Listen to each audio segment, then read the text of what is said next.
right, time for another video. And today's topic is more about waves and in particular sound waves today. Today's video is not going to involve any mathematics at all. So there won't be any new formulas for you here, but there's some concepts to get down. All right, so we're going to talk more about waves and sound. You may have been wondering about the speed of light. Light, of course, travels in a wave, as we mentioned last time, and you may wonder how people had figured that out.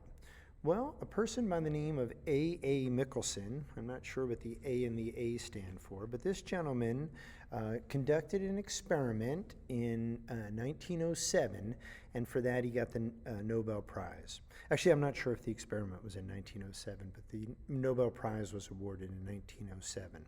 So what he did, very clever, is he was out in California, and they had mountains that were a great distance apart from each other. So one of them, 82 miles apart. What they did was they had a light source, but they also had a rotating mirror. So if the light was going to be reflected back, it had to hit the mirror at a certain time. And since they knew about the rotation rate of the mirror and then they could, and the distance that the light had traveled, they could start figuring out what the speed was. So that was a pretty clever experiment there. And they got very close to the number that we have now, 3 times 10 to the 8th meters per second. Nowadays, there's all kinds of instruments to measure this stuff. But in 1907, that was pretty clever and got A.A. Michelson. Oh, Dr. Albert Michelson, it says here, yeah. Got him the Nobel Prize in 1907. And they're in Southern California. All right. Now, here's another Albert that you might be familiar with, and that's Albert Einstein riding a bicycle. And this is significant to light, I guess, I suppose. First of all, I like that picture of Mr. Einstein, Professor Einstein. But the story goes, and he told that when he was a young child, he was riding his bicycle in the hills, and he started having a very, very interesting question. He thought about what would it be like if he rode his bicycle on a light beam, rode along with the light. It was a very childlike question, but he never let go of it. And because of that, he figured out a lot of things about light. So we're going to talk about some of those. What Einstein got his Nobel Prize for was the photoelectric effect. So the photoelectric effect, in 1921, he got the Nobel Prize for this. And what it was the idea that if you shined light on a piece of metal and it was the right wavelength of light, you could knock electrons completely off of that piece of metal. And that was the photoelectric effect, that you could, by light, you could get the movement of electricity. So that's pretty clever stuff there that Einstein figured out back in, and I believe it was earlier than this, but he got the prize in 1921. When Einstein was working on these things and the theory of relativity that he's famous for, he was like a clerk in an office. So in his in his free time, he started working on these things that shook up the entire world. Now, photovoltaic cells operate on a similar principle. The photoelectric effect knocked an electron off the piece of metal, so it was gone, it was off the piece of metal. But they refined this idea with the photovoltaic cells, and now they have light shining on the photovoltaic cell, and it gets the electricity to flow. The electrons aren't gone, they start to flow. And that flow of electricity is very important to the human beings, and discovering a way to get sunlight to do that is amazing possibilities for the future of the human race, as we're going to run out of fossil fuels eventually. And we'll need another source of energy. So that's pretty good. And here's some folks putting up some solar panels. And yep, the world is certainly changing, that's for sure. With the solar panels, I think of, it's in its infancy right now. But in less than 100 years, the Wright brothers went from a small flight, a minute and something flight, and then the human beings took that idea, and now we fly all over the world at our will. So I'm hoping that that'll be a thing that happens with these photovoltaic cells and the getting of the energy. You know, people will say we only have that energy when the sun is shining. But once you hook those solar panels up to a battery, you've got a power source in your own building. Typically, what's happened for the human beings?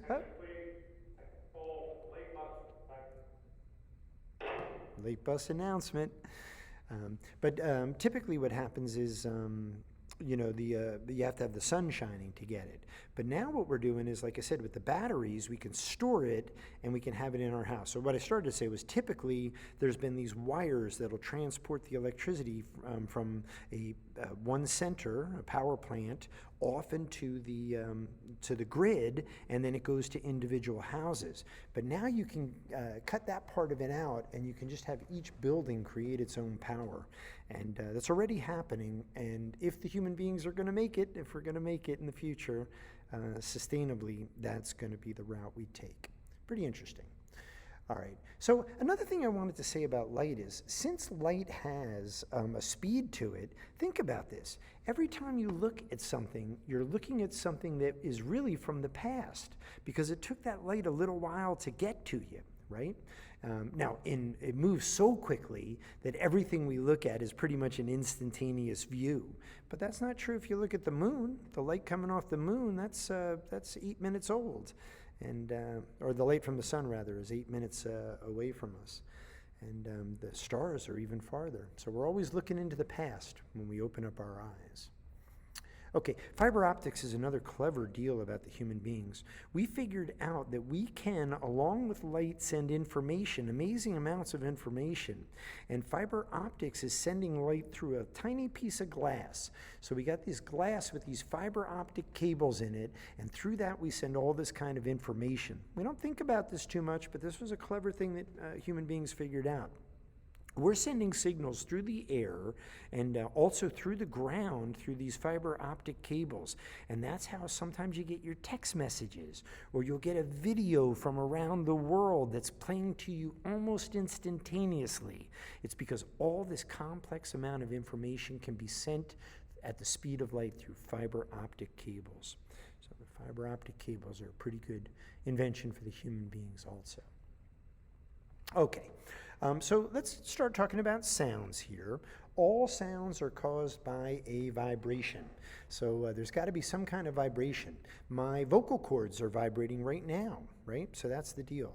And then what happens is the sound wave gets traveling through, in this case, air, right? So it moves the molecules of the air. Now think of the vibration. The vibration is a push and then a release, a push and then a release, a compression and then an expansion. And that's the idea of sound waves as they move through the air at us. And pretty interesting business there. So because of this, the sound waves are said to be longitudinal waves. They travel in a straight line. Transverse waves, light waves are transverse waves, travel in this up and down motion. And we're kind of familiar with that, like with the graph of a wave. But what they would do here with the sound wave is they could graph it to look like this. The high point of compression would be the crest of the wave, and the high point of expansion would be the trough of the wave. So that's how you can turn the longitudinal sound wave into a transverse wave. But pretty interesting stuff there. Okay, and the amplitude of the wave, sound wave, tells you how big the sound is. So the bigger the difference between the compression, the more compression of the air, the louder the sound, the bigger the amplitude is going to be. And that's why they call them amplifiers. Amplifiers boost a sound signal so they get louder for us. All right, sounds need a medium to travel in, so air is one of them. They're going to travel in water as well, so it's important to know that sound needs a medium to travel. And again, here you're reminded that they're longitudinal waves, but there's no sound out in space. So light waves do not need a medium to travel in, right? Light travels to us across space, but sound waves need a medium. They'll travel through solid objects. If you ever had a noisy neighbor or heard noise in the room next door, you know it'll go through a wall. It'll travel in water. You've probably heard sounds underwater, and it'll certainly travel through air. So sound needs a medium to travel in. Such an amazing transformation of energy when you talk about what goes on with a sound wave. First of all, it's a vibration in your vocal cords or whatever you're hitting. Here's a drum. If I hit a drum over here, right? I'm vibrating the... final call for late buses. Mr. Kelly's here late today, making this video for you good people.